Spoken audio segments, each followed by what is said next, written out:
My sister borrowed my wedding dress for photos, and I found out she'd been wearing it to seduce my husband. Cassidy called me 3 weeks after my honeymoon, voice dripping with fake sweetness. Hey Thea, could I borrow your wedding dress? I'm doing this vintage bridal photo shoot for my portfolio. The client specifically requested something with intricate beadwork. I hesitated. That dress cost $3,200 and took 8 months of alterations to fit perfectly. But Cassidy was struggling to launch her photography business after dropping out of art school, and family helps family. Just be incredibly careful with it, I said. The beading is hand-sewn Swarovski crystals. Of course. I'll treat it like spun gold. She picked it up Tuesday while Rowan was at work. I wrapped it in acid-free tissue paper and handed over my most treasured possession to my little sister. The same sister who'd borrowed my cashmere sweater senior year and returned it with wine stains and burn holes. For 2 weeks, life seemed normal. Rowan came home from his marketing job. We'd cook dinner, watch Netflix. He seemed distracted, checking his phone constantly, but I figured it was work stress. Then my neighbor Delilah knocked on my door holding her phone. Honey, I debated showing you this, she said grimly. I was walking Bruno past Cafe Luna yesterday and saw something disturbing. The photo made my world tilt sideways. There was my sister, in my wedding dress, pressed against my husband outside the cafe. His hands were tangled in the lace I'd spent hours admiring in bridal magazines. She gazed up at him with the same expression she'd worn when she stole my high school boyfriend. When was this taken? I whispered.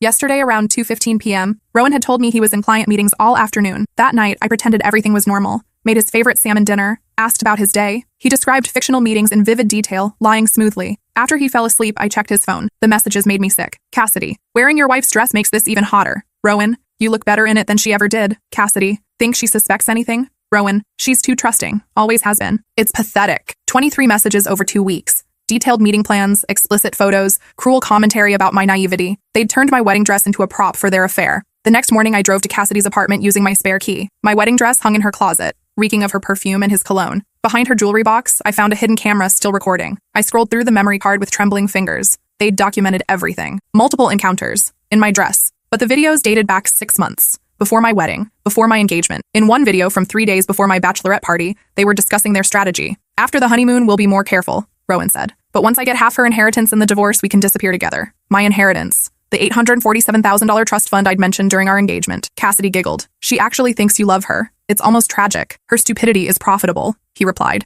The sister is much better in bed anyway. They'd high-fived over my gullibility. I sat on her floor, watching my husband and sister destroy my life while wearing my wedding dress. Something inside me snapped. I copied everything to multiple devices and called my divorce attorney friend Simone. I need to see you immediately, I said. And bring that private investigator's contact. After reviewing the evidence, Simone whistled. This is ironclad proof of adultery and conspiracy to commit fraud. Your prenup's infidelity clause forfeits all his marital assets. I spent the day planning their destruction. That evening, I cooked an elaborate dinner. Prime rib, truffle potatoes, expensive wine we'd been saving. What's the occasion? Rowan asked suspiciously. I've been thinking about trust, I said. How crucial honesty is in marriage. He shifted uncomfortably. Of course. Honesty is everything. I'm glad you feel that way, I smiled. Because I know about Cassidy. His wine glass shattered on our marble floor, red liquid spreading like blood. I don't know what you're talking about, he stammered. I played the video. His voice filled our dining room. Her stupidity is profitable. Rowan looked like he was about to vomit all over our expensive dinner. How long have you known? He whispered. Long enough to document everything. Long enough to build a bulletproof legal case. Long enough to ensure you both pay for what you've done. He tried reaching for me, but I stood up smoothly. Don't touch me with the same hands that violated my sister while she wore my wedding dress.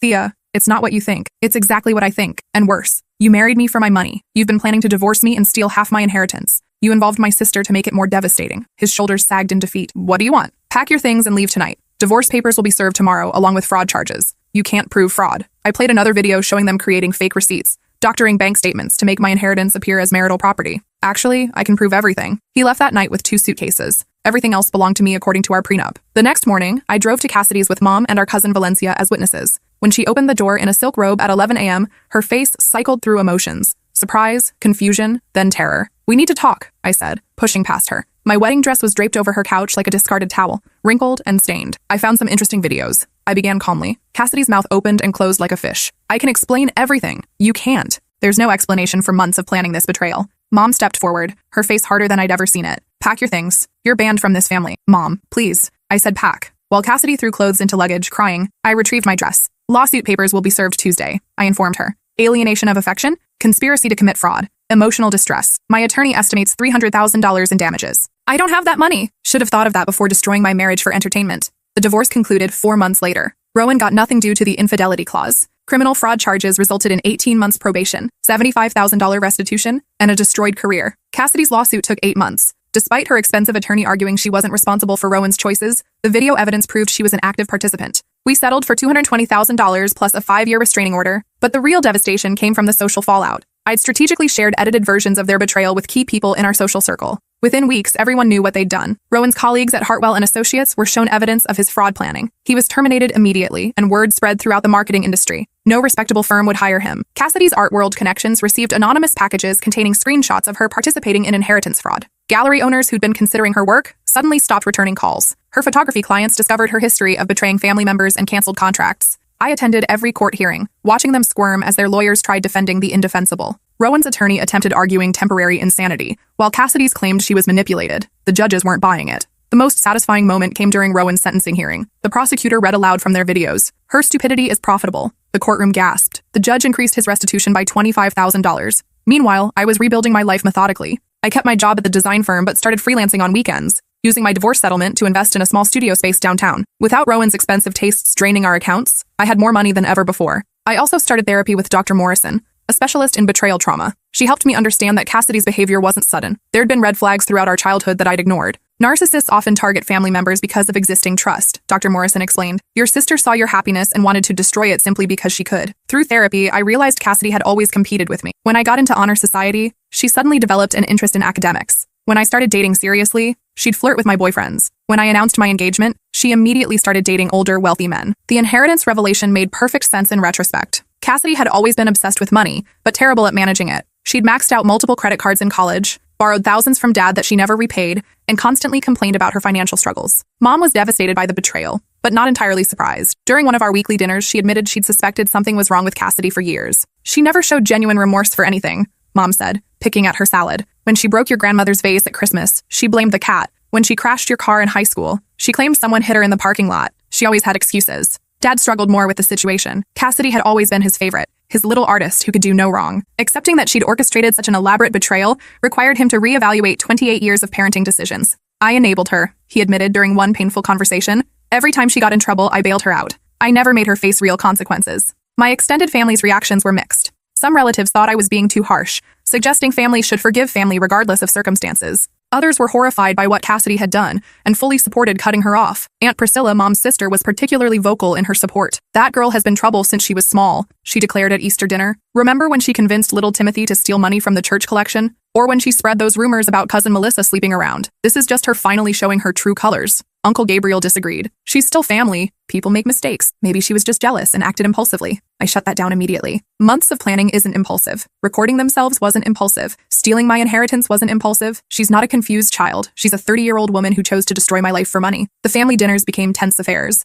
Some relatives tiptoed around mentioning Cassidy, while others pretended nothing had happened. I appreciated the ones who acknowledged the situation honestly. Cousin Valencia became my strongest ally. She'd never liked Cassidy, calling her manipulative and attention-seeking since we were teenagers. "I tried warning you about her when you first brought Rowan to family gatherings," Valencia told me. "She was watching him too closely, asking too many personal questions about his job and finances, but I didn't want to seem paranoid." The evidence collection process was exhausting but thorough. My private investigator, Marcus Chen, uncovered additional proof of their scheme. He found hotel receipts, restaurant charges, and even a joint bank account they'd opened to manage their relationship expenses. Most damning was a credit card application Cassidy had submitted using my personal information to fund their affair. She'd been planning to default on it and let the debt fall on me. That discovery added identity theft charges to her growing legal troubles. Marcus also investigated Rowan's financial history and found he'd attempted similar schemes with previous girlfriends. One ex-girlfriend, Lindsay, agreed to testify about his pattern of targeting women with family money. "He researched my family's business before our third date," Lindsay told the court. "He knew exactly how much my trust fund was worth and started planning our future immediately. When I broke up with him, he tried claiming I'd promised him money for his startup idea." The trial lasted 3 weeks. I testified for 2 days,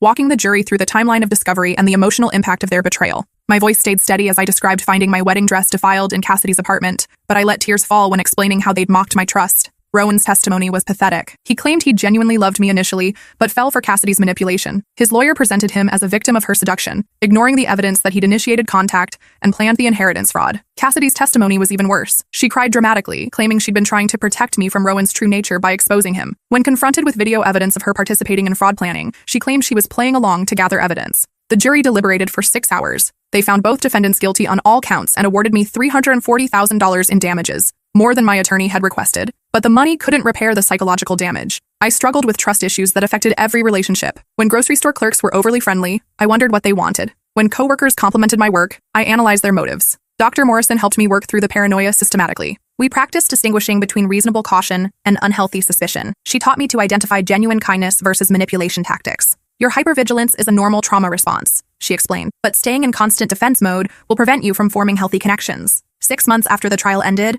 I was sitting in Cafe Luna, the same place where their betrayal was photographed, when someone approached my table. "Excuse me," a man said politely. "I hope this isn't inappropriate, but I witnessed what happened here months ago, with your ex-husband and the woman in the wedding dress." I looked up to see a tall man with kind brown eyes and a nervous smile. I remembered him from that day. He'd been working on a laptop at the corner table. I wanted to say something then, but didn't know how. "I'm Xavier Montenegro. Thea Richardson," I replied, closing my book. "Would you maybe like to get coffee sometime?" Actual coffee, not surveillance coffee. I laughed for the first time in months. "I'd like that." Our first date was at a small bistro across town. Xavier was the environmental engineer, recently divorced himself after discovering his ex-wife's gambling addiction had destroyed their finances. He understood betrayal trauma without trying to fix me. I spent 2 years in therapy learning to trust my instincts again, he shared over dinner. Some days are harder than others, but it gets easier. We took things incredibly slowly. Xavier never pushed for information about my past or rushed physical intimacy. He seemed content to build friendship first, which I desperately needed. On our 4th date, I told him about Cassidy and Rowan. He listened without judgment, asking clarifying questions, but never offering unsolicited advice. "That's incredibly painful," he said simply. "I'm sorry you went through that." His reaction was perfect,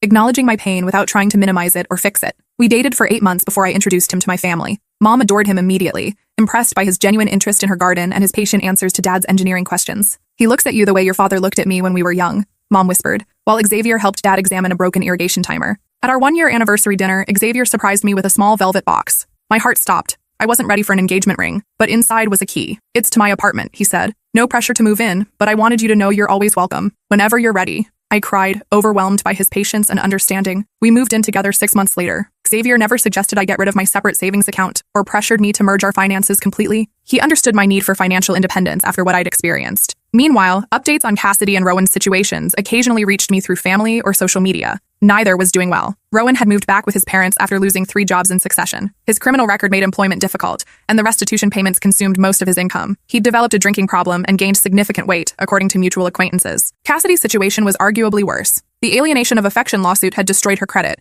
and the restraining order prevented her from contacting potential family reconciliation supporters. She'd moved to another state, but struggled to rebuild her photography business with her reputation preceding her. Valencia showed me Cassidy's social media occasionally. Sparse posts featuring cheap apartments and generic motivational quotes. The vibrant, confident woman who'd stolen my husband was gone, replaced by someone who looked defeated and desperate. "Do you ever feel bad for her?" Valencia asked one day. I considered the question seriously. I feel bad for the child she was, who learned to manipulate instead of love. But I don't feel bad for the adult who chose to destroy my life methodically for months. 2 years after our first coffee date, Xavier proposed properly. We were hiking in the mountains where he'd taken me for our 6-month anniversary. The ring was custom designed, featuring my birthstone instead of a traditional diamond. "I wanted something uniquely yours," he explained. "No one else will ever wear this ring." I said yes immediately. Planning our wedding was healing in unexpected ways. This time, I chose every detail for myself, not to impress others or meet someone else's expectations. The dress was simple but elegant, completely different from my first gown. Mom helped with arrangements enthusiastically, though she sometimes caught herself mentioning what Cassidy would have thought about certain choices. We'd both grief the sister-daughter we thought we knew. Dad walked me down the aisle with tears in his eyes. "I'm so proud of how strong you've become," he whispered before placing my hand in Xavier's. The ceremony was intimate. 50 close friends and family members who'd supported me through the worst period of my life. No +1s for people I didn't know personally. No obligations to include anyone out of politeness. During our vows, Xavier promised to earn my trust daily, rather than demanding it automatically.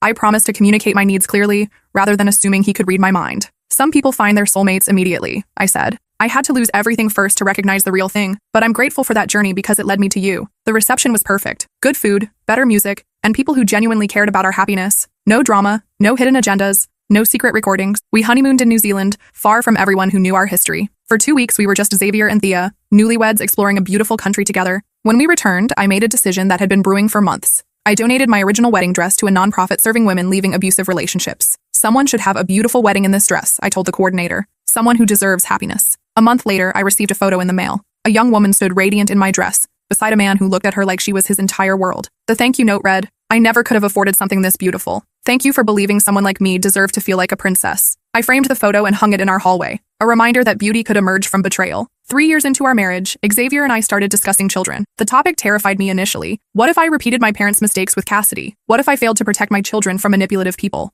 Dr. Morrison helped me work through these fears during several intensive sessions. We explored my childhood experiences and identified the differences between enabling bad behavior and showing healthy love. "Your awareness of these issues actually makes you less likely to repeat them," she assured me. "You've learned to recognize manipulation tactics and set appropriate boundaries." When I became pregnant with our daughter, I felt cautiously optimistic. Xavier was incredibly supportive, taking over household tasks when morning sickness hit, and reading parenting books voraciously. We decided not to share the pregnancy news with extended family immediately, wanting to enjoy the early months privately. When we finally announced it at Christmas dinner, the reaction was overwhelmingly positive. Finally, some good news for this family, Aunt Priscilla declared, hugging me tightly. Dad cried when we told him privately. I get another chance to be a grandfather, he said. To do better this time. Our daughter, Elena, was born healthy and perfect. Holding her for the first time, I felt fierce protective love unlike anything I'd experienced. This child would never doubt her worth or question if people loved her for herself. Valencia visited us in the hospital, tears streaming down her face as she held Elena. She's going to grow up knowing she's cherished, she said. What a gift. Mom became a devoted grandmother, visiting weekly to help with childcare and household tasks. She learned from her experience with Cassidy and me, recognizing the importance of consistent boundaries and unconditional love. I enabled Cassidy's worst impulses because I was afraid of losing her love, Mom admitted during one of our conversations. But real love sometimes means disappointing people for their own good. When Elena was 6 months old, I received an unexpected phone call. The number was blocked, but something compelled me to answer. Thea? The voice was barely recognizable. Thin, desperate, broken. Cassidy, please don't hang up.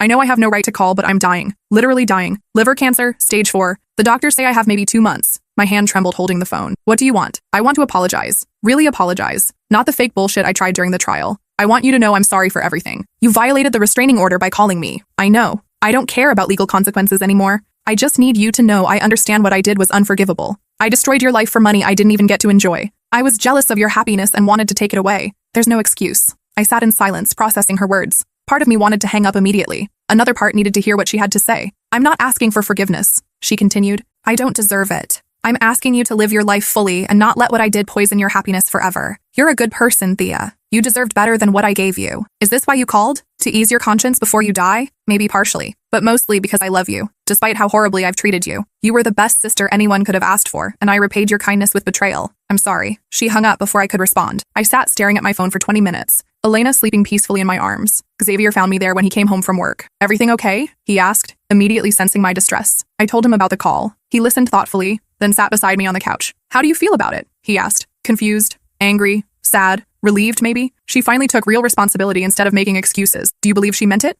I considered the question. I think dying forced her to confront who she really was. Whether she genuinely feels remorse or just wants absolution before facing whatever comes next. I'll never know for sure. Does it matter? Not really. Her apology doesn't undo the damage, but it closes a chapter I didn't know was still open. Cassidy died 6 weeks later. Mom called to tell me, her voice heavy with complicated grief. The funeral is Thursday, she said. I understand if you don't want to come. I thought about it for days. Xavier offered to accompany me for support, but ultimately I decided not to attend. Cassidy had made her choices and lived with the consequences. I owed her nothing, not even my presence at her funeral. Instead, I spent that Thursday afternoon at the park with Elena, watching her discover flowers and butterflies. Life was for the living, and I refused to waste another moment dwelling on Cassidy's destructive legacy. 6 months later, I received a package from Mom. Inside was a letter Cassidy had written before her death, along with a small wooden box. The letter was short but seemed genuine. Thea, I know I have no right to leave you anything, but this was Grandma Eleanor's. I stole it from her jewelry box when she died because I was jealous you were her favorite. You should have it. I hope someday you can tell your daughter about the grandmother who loved you so much. I'm sorry for everything. See, the box contained Grandma's pearl necklace, the one she'd always promised would be mine someday. I'd searched for it after her death but assumed it had been misplaced. I held the pearls up to the light, remembering Grandma fastening them around my neck when I played dress-up as a child. Pearls are for ladies, she'd say. And you, my dear, are going to be a very special lady someday. Elena reached for the shiny pearls with chubby fingers, and I made a decision. This necklace would be hers someday. A connection to the great-grandmother who'd loved unconditionally and the mother who'd learned to protect that love fiercely. Xavier found me crying in our bedroom, holding the necklace. She kept it all these years, I said. Even when she was selling everything else, she kept this. Maybe she always planned to return it, he suggested gently. Or maybe she kept it as a reminder of what she'd stolen. I'll never know her real motives. He held me while I cried, not for Cassidy, but for the relationship we'd never had, the sister I thought I knew, and the years of family drama that could never be recovered. But I also cried from relief. The chapter was finally, permanently closed. No more wondering what Cassidy was doing or whether she'd ever take responsibility. No more looking over my shoulder or second-guessing people's motives. I was free to focus completely on the family Xavier and I were building. A family based on honesty, respect, and genuine love. Elena took her first steps on a sunny Tuesday morning, wobbling across our living room into Xavier's waiting arms. As I watched my husband catch our daughter with tears of joy streaming down his face, I felt profound gratitude for the journey that had led me here. Yes, I'd lost a sister and first husband to betrayal, but I'd gained so much more. The ability to recognize real love, the strength to demand respect, and the wisdom to choose quality over quantity in all my relationships. Elena would grow up in a home where love was demonstrated daily, not just declared, where people kept their promises and took responsibility for their mistakes. where trust was earned through consistent actions, not demanded as a right. That evening, as Xavier tucked Elena into her crib and I fastened Grandma's pearls around my neck, I made a silent promise to my daughter. She would never doubt her worth, never question if she deserved love, never settle for less than she was worth. And if anyone ever tried to hurt her the way Cassidy had hurt me, they'd discover that this mother had learned to fight back effectively. Some fairy tales end with forgiveness and reconciliation. Mine ended with boundaries, consequences, and the hard-earned wisdom that sometimes the best thing you can do for toxic people is let them face the results of their choices alone. I chose happiness. I chose peace. I chose the family that chose me back. And that, as it turned out, was the most powerful revenge of all. But life had one more twist waiting for me. When Elena turned 3, we started discussing having another child. I was 35 and didn't want too large an age gap between siblings. Xavier was eager to expand our family, often joking that he wanted Elena to have built-in protection against the world. 2 kids means they always have each other, he'd say, watching Elena play with her dolls. No matter what happens to us, they'll never be alone. The pregnancy came easily this time. I felt more confident, more prepared for the challenges of caring for an infant while managing a toddler. Elena was excited about becoming a big sister, constantly talking to my growing belly and offering to share her toys with baby brother or sister. We decided to wait until birth to learn the gender, wanting some surprises in our carefully planned life. Elena insisted the baby would be a girl who looked exactly like her, complete with curly hair and brown eyes. Our son Marcus arrived 3 weeks early during a thunderstorm that knocked out power to half the city. Elena met him at the hospital the next morning, her eyes wide with wonder as she gently touched his tiny fingers. "He's perfect, Mommy," she whispered. "Can we keep him forever?" Xavier and I laughed, but the moment crystallized something profound. Our family was complete. We had everything we dreamed of, and more than I'd thought possible during those dark months after discovering Cassidy's betrayal. As Marcus grew from infant to toddler, I marveled at how different sibling relationships could be when built on love instead of competition. Elena protected him fiercely, sharing toys without being asked and comforting him when he cried. There was no jealousy, no attempts to sabotage each other's happiness. "She's going to be an amazing big sister," Dr. Morrison observed during one of our periodic check-ins. "You've created the family environment you needed as a child." When Elena started kindergarten, other parents began asking about playdates and birthday parties.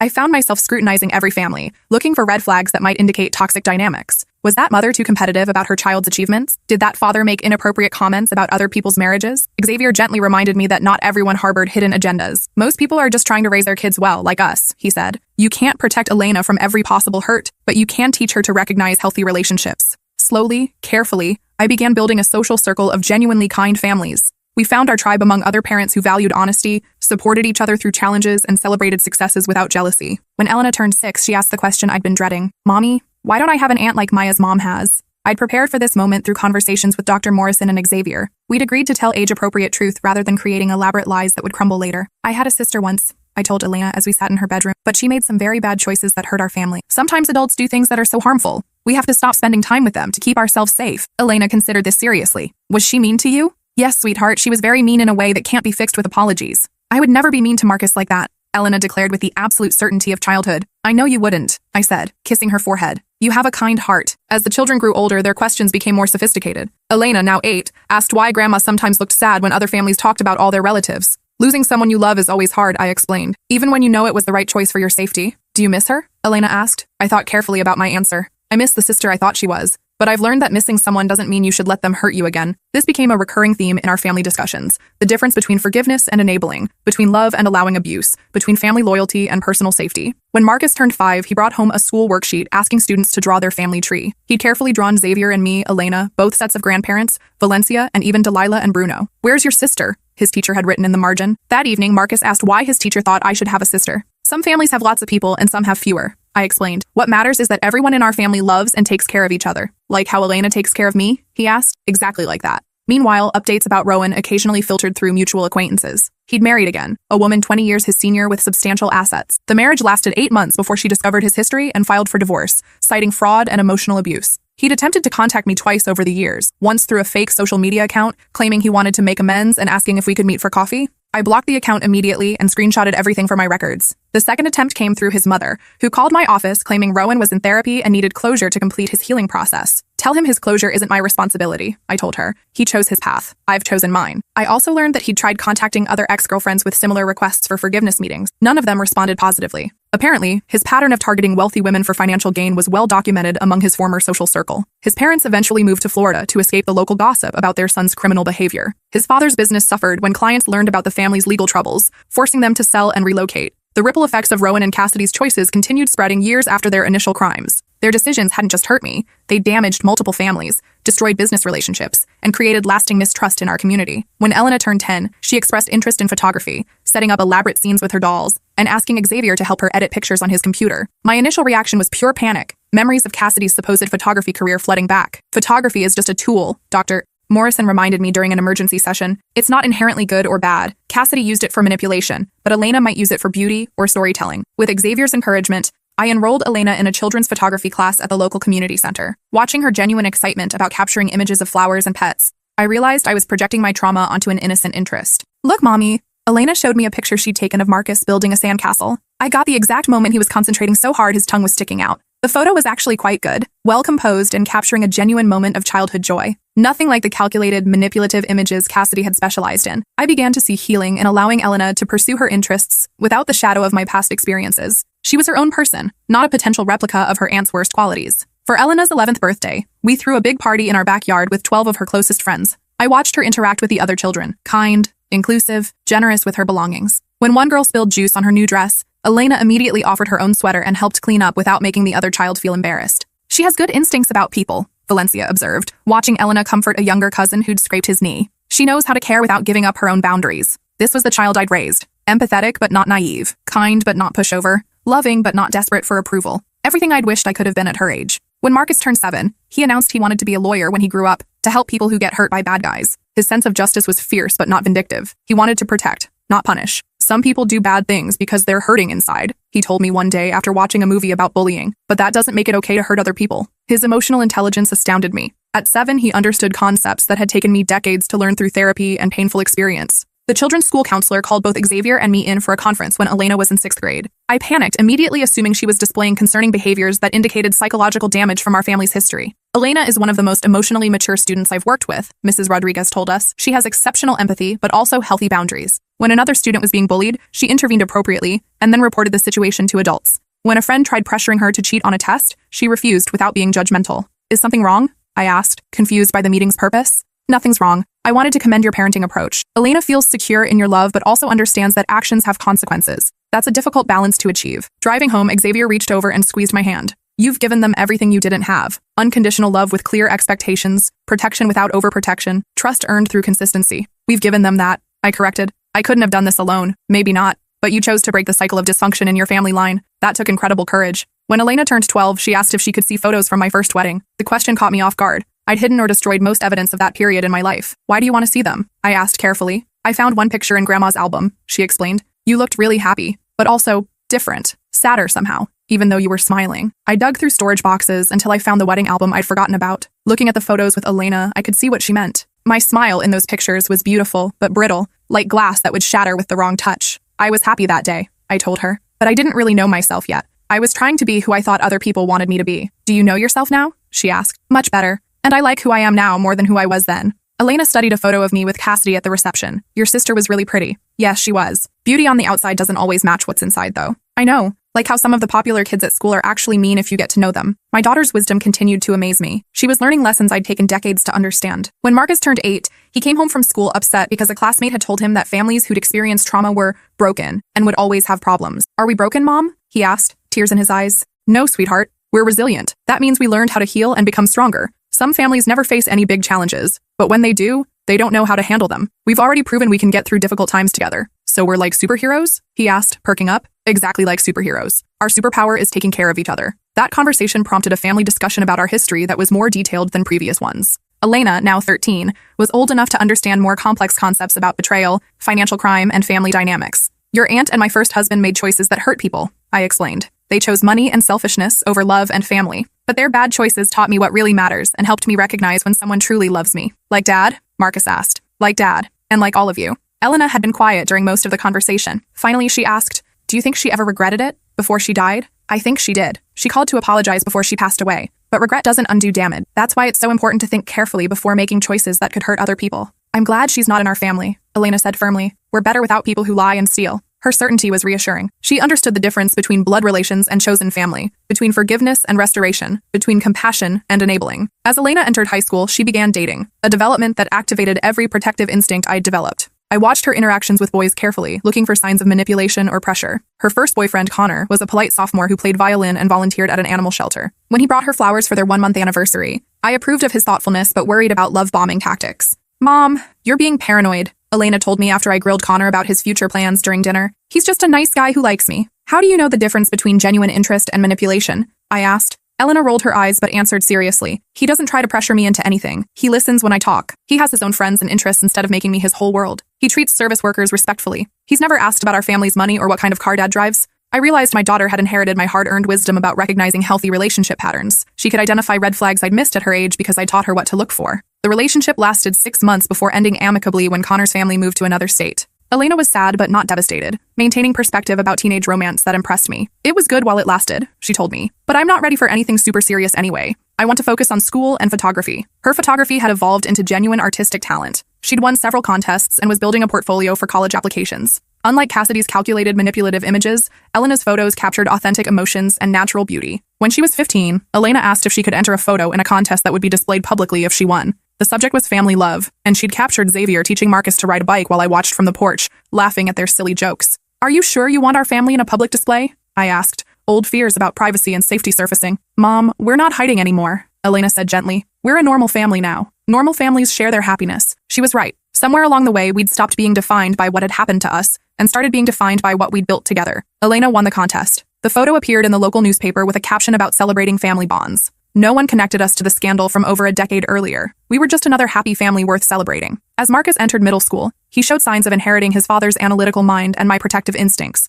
When a new student was being bullied, Marcus organized a group of friends to include the boy in their activities without making a big show of their intervention. "I remembered what you said about helping people who are hurt," he told me when his teacher called to praise his leadership. But I didn't want to embarrass him by making it obvious. His emotional intelligence continued developing in remarkable ways. When his best friend's parents divorced, Marcus provided steady support without trying to fix the situation or take sides. "Sometimes people just need someone to listen," he explained when I asked how he knew what to do. "Like how Dad listens to you when you have bad days." Our family had become a safe haven where the children learned through example rather than lectures. They watched Xavier and me navigate disagreements respectfully, handle stress without taking it out on each other, and maintain individual interests while prioritizing our relationship. When Elena turned 16, she asked if I'd ever considered contacting Rowan or trying to find out what happened to him. "No," I said immediately. "Why would I want that?" "I don't know. Closure, maybe? To see if he ever learned from what happened? His learning process isn't my responsibility. My responsibility is to our family and my own healing. Checking on people who hurt you usually just reopens wounds. What if he contacted you now? Like if he tried to apologize or something?" I thought about the question seriously. I'd probably block his number and document the contact in case it escalated to harassment.